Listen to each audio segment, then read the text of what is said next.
হাইকোর্টে যখন ওনারা হেরেছিলেন, বড় মুখ করে সুপ্রিম কোর্টে গেছিলেন, তো হাইকোর্ট আর সুপ্রিম কোর্টের থাপ্পড় খেতে খেতে পুরো দুটো গালই এখন লাল হয়ে গেছে, যাওয়ার রাস্তা নেই। এইসব বলছেন, আমরা একদম ভরসা করি না, উনি করবেন না আমার মনে হয়।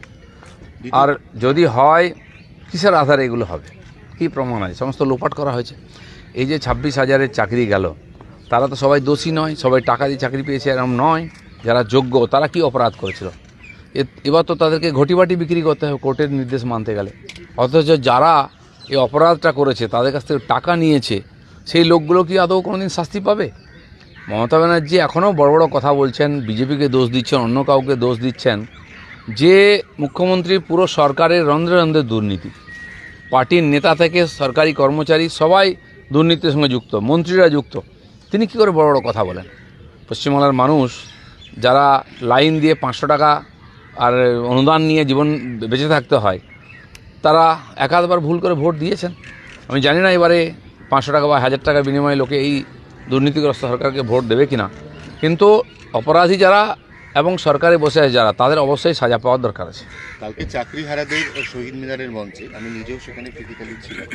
তাদের বক্তব্য হচ্ছে যে বিকাশ রঞ্জন ভট্টাচার্য তাদের ক্ষতি করে গেছেন, তৃণমূল সরকার তো ক্ষতি করেইছেন, এবং আপনার নাম করে, শুভেন্দু অধিকারীর নাম করে, সুকান্ত মজুমদারের নাম করে তারা বলেছেন যে এই 26,000 লাশের ওপর দিয়ে আপনারা 26 সালে ক্ষমতায় আসতে চাইছেন। শুনুন, এটা তো বলতেই হবে, কারণ তারা অপরাধ করেছেন, তারা জানেন।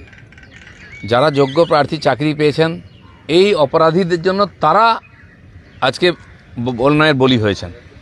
এই যে পুরো সিস্টেমকে যারা অপরাধী করেছে, তারা হয়তো টাকা আছে বা নিয়েছেন, দিয়ে দেবেন, কিন্তু যে সৎ মানুষগুলি, যারা যোগ্য প্রার্থীরা চাকরি পেয়েছেন, চাকরি গেল, তাদেরকে যে টাকা ফেরত দিতে হবে, তাদের হাতে কোনো সম্পত্তি নয়, যে টাকা সব খরচা করেছেন, তারা কি অপরাধ করেছিল? আজ অপরাধ করে বড় বড় কথা বলছেন। এরা, মমতা ব্যানার্জি যতটা দোষী, এরা ততটা দোষী, এবং মাঝখান থেকে যে ফোটেরা টাকা তুলেছে তারা সমান দোষী। পুরো পশ্চিমবাংলার মান সম্মানকে এরা নষ্ট করেছেন, আমাদের মুখ পুড়িয়ে দিয়েছেন। প্রত্যেকটি লোককে জেলেও ভরা উচিত।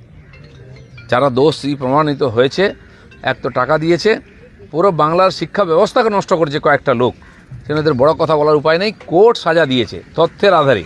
দিলীপ ঘোষ প্যাক্টন, দিলীপ ঘোষ সত্যের সঙ্গে ছিল, সত্যের সঙ্গে থাকবে। যারা এসএসসি চাকরি দিয়েছেন এখন রিক্রুটমেন্টে, তারা যখন দিনের প্রতি ধর্ণা দিয়েছেন, তাদের সঙ্গে আমরা দাঁড়িয়েছি।